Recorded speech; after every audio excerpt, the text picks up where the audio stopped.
የእግዚአብሔር መንግስት በመረጃ ነው የሚሰራው። ምን መረጃ ሰምተሃል? ያ መረጃ ይሰራልሃል በሚል መረጃው ነው እንዴት እንደሚሰራ እንዴት እንደሚያደርግ። መረጃው ከሌለ ማለፍ አትችልም። ለምሳሌ ሮንግ የሆነ መረጃ ይዘህ ይሆናል ክርስቲያን ደሃ መሆን አለበት የሚል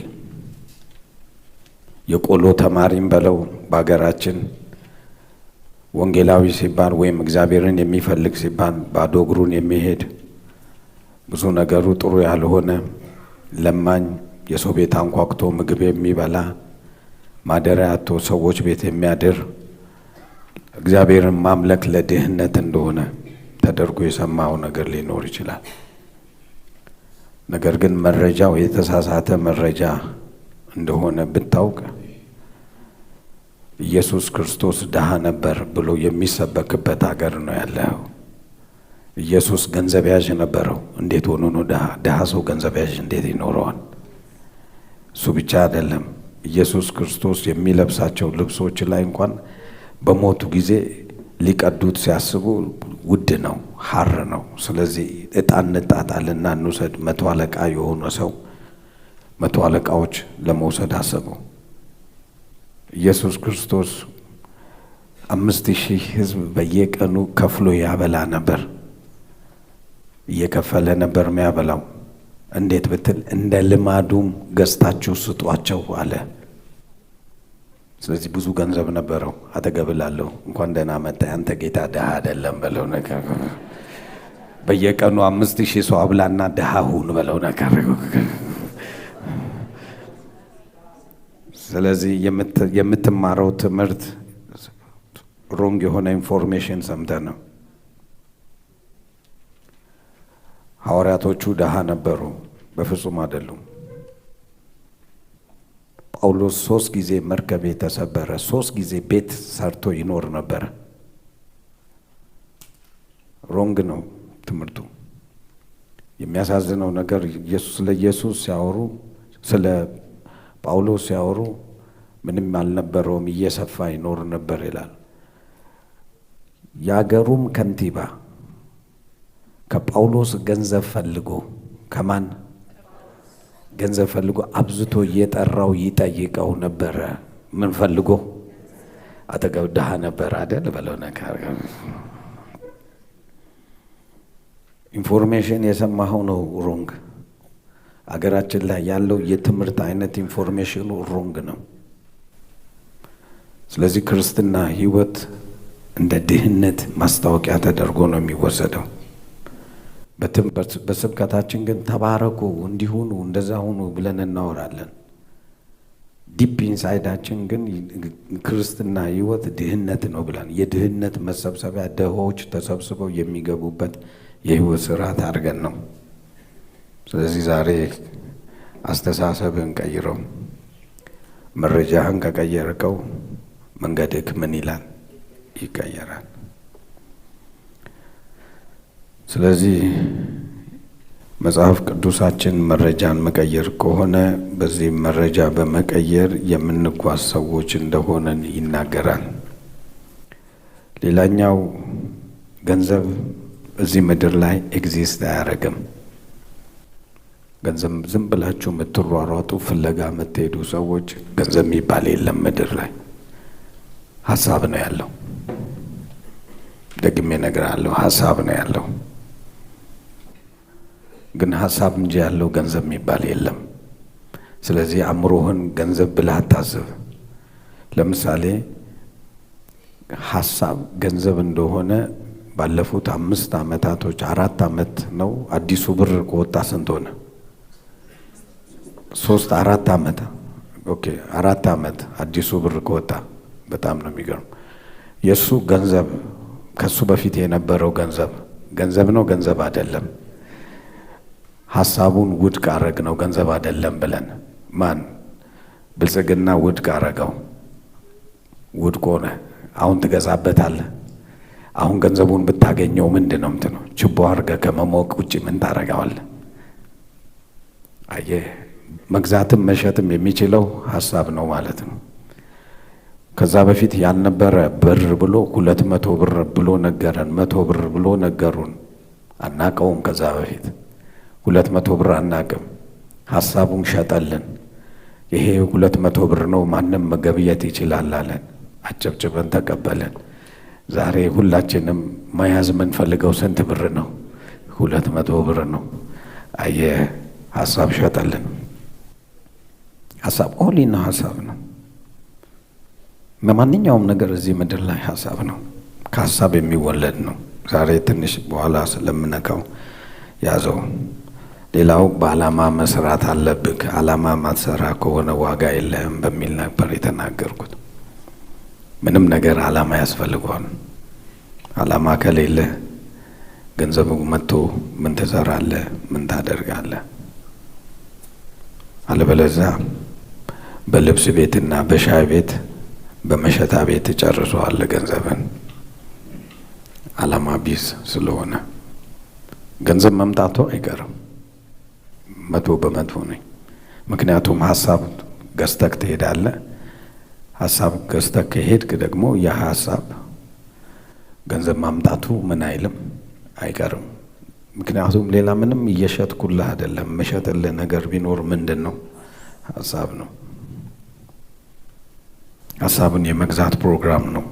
ያንን ሀሳብ ደግሞ አንተው ትሸጠዋለህ፣ በተግባር ታውለዋለህ።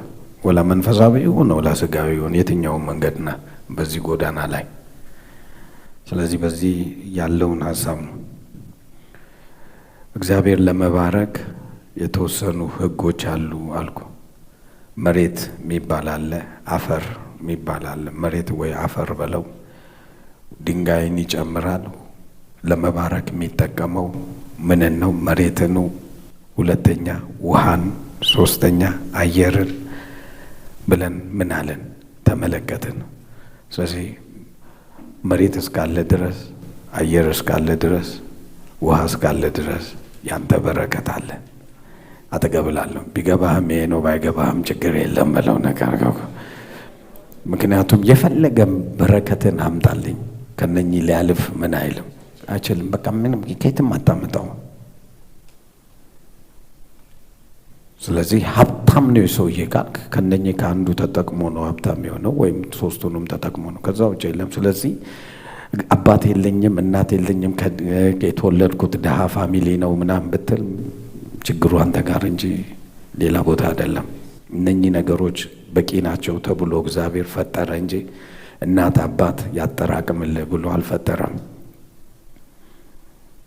ብጠራቅምልህ መልካም ነው፣ ግን ባይጠራቅምም ምንም ማለት ነው። ሌላኛው ሰው ነው የሚባርክ። ምን አልኩ? ሰው ሲባል አንተ የምታስበው እናት አባት፣ ወንድም እህት፣ አክስት፣ አጎት፣ ዘመድ የምታውቀው ሰው ምናምን ጥሩ እግዚአብሔር ይመስገን ካሉ።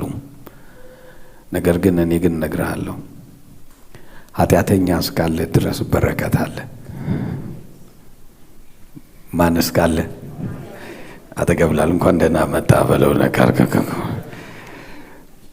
መጽሐፍ ቅዱስ ያለው ለኃጥእና ለአመፀኛው ሀብትን ያከማች ዘንድ እግዚአብሔር ጉልበትን ሰጠው፣ ጻድቁ ግን ይካፈለዋል። ስለዚህ ጻድቅ የሆንከው ምን ለመሆን ነው? እሰይ ኪያኩ በናኔ አዳስ አጠገብላል። ጻድቅ ኃጥእ ካለ ገንዘብ አለ በለው ነገር።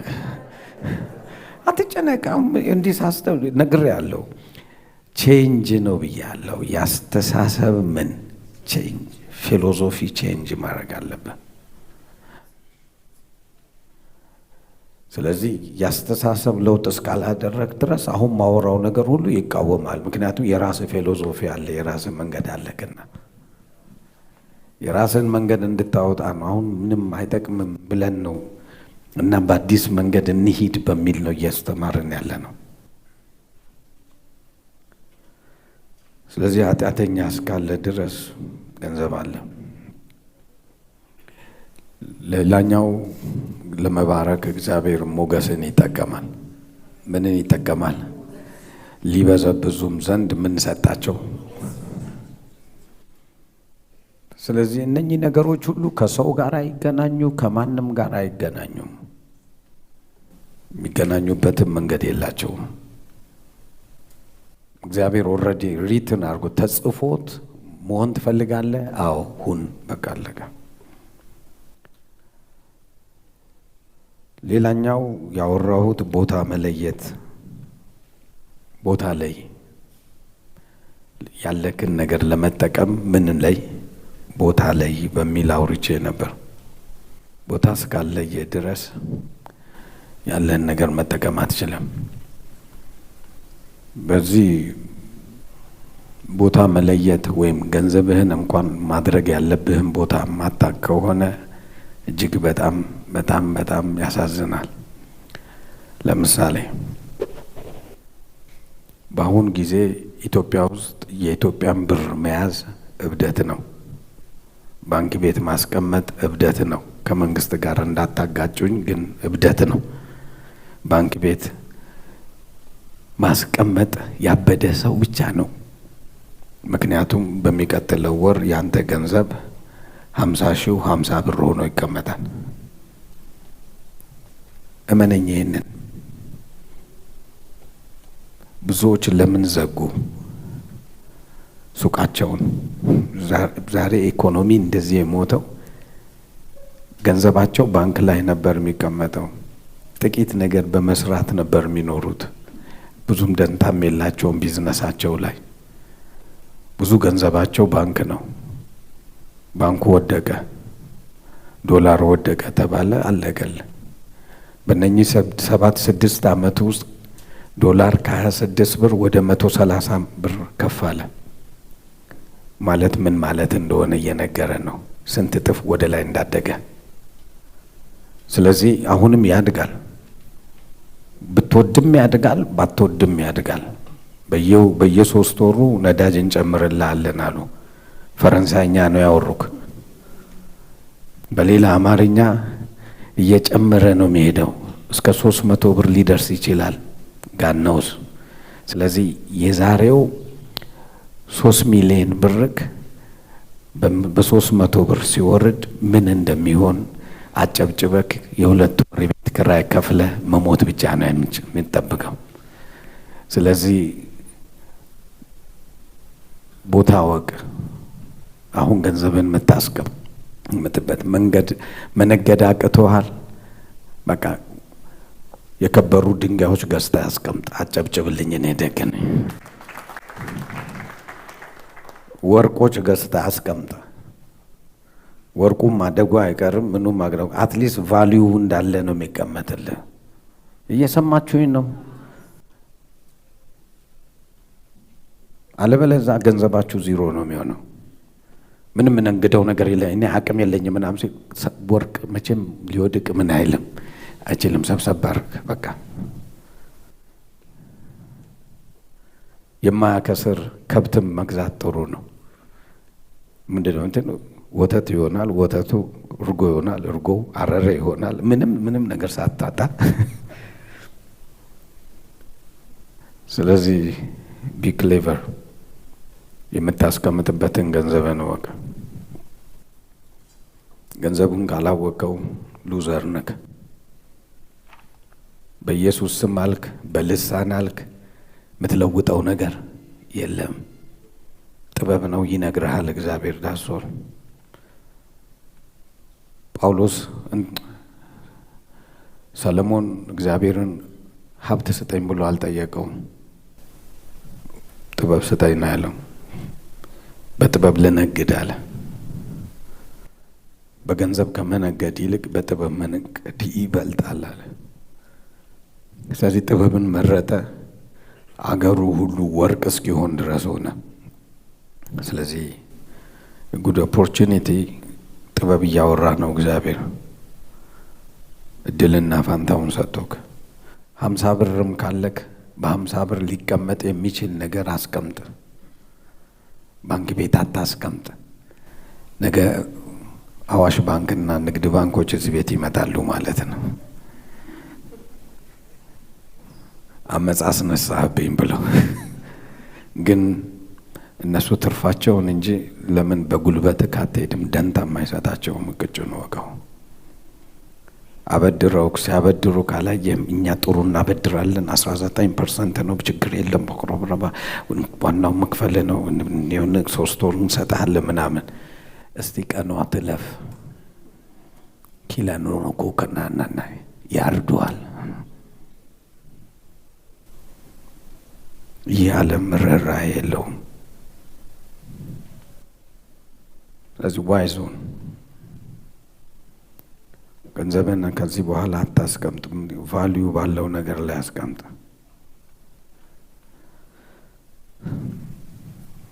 ሌላኛው ያወራነው ነገር የገንዘብ ዓላማውን ማወቅ ነው 3 አይነት ሰዎች አሉ አለ አንደኛው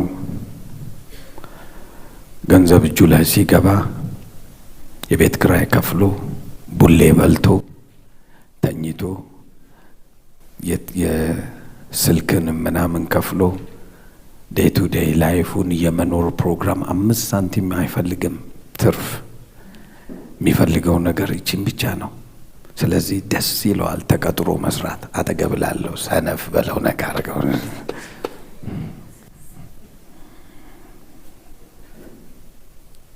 በደም ተረዳ